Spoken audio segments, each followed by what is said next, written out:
యేసు రక్తమే జయం పరిచర్య ప్రైజ్ ద లార్డ్. మే 20వ తేదీ 2024. ఈరోజు దేవుని వాక్యము. యెహోవా తన ప్రజలను ఎడబాయువాడు కాడు, తన స్వాస్థ్యమును విడనాడువాడు కాడు.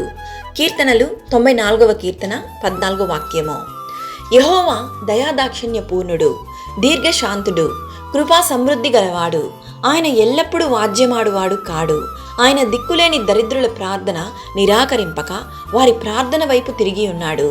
మన దేవుడైన యెహోవా పరిశుద్ధుడు. మన దేవుడైన యెహోవాను గణపరచుడి. యెహోవా యందు నమ్మిక ఉంచువారు కదలక నిత్యము నిలుచు సియోను కొండవలే నొందురు. ఈరోజు ఈ వాక్యం వింటున్న ప్రియ సహోదరి సహోదరులారా, అనేక సమస్యలు, వేదనలు, కలతతో కృంగి ఉన్నావా? స్థిరమైన ఉద్యోగం లేదని, వివాహ జీవితం కుదరలేదని, గర్భఫలం కొరకు దేవుని సన్నిధిలో ఎదురు చూస్తున్నావా? అనారోగ్య సమస్యతో స్వస్థత పొందుకోలేక దిగులుతో వేదన చెందుతున్నావా? ఆర్థిక ఇబ్బందులతో సతమతమవుచున్నావా?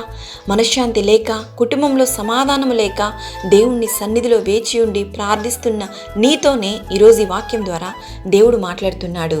నీ కన్నీటి ప్రార్థనను దేవుడి దినాన ఆలకించి నీవు ఎదురు చూసే ప్రతి దీవెనలను నీకు అనుగ్రహించును. యెహోవా తన ప్రజలను ఎడబాయువాడు కాడు, తన స్వాస్థ్యమును విడనాడువాడు కాడు. మనుషులు చేయి విడిచినను యేసయ్యను నమ్మిన బిడ్డలను ఎప్పటికీ ఆయన చేయి విడువడు. దేవుని సన్నిధిలో మీరు చేయు కన్నీటి ప్రార్థన ఎప్పటికీ వృధా కాదు. దేవుడు మిమ్మల్ని ఆశీర్వదించి దీవించును గాక. ఆమేన్. God bless you.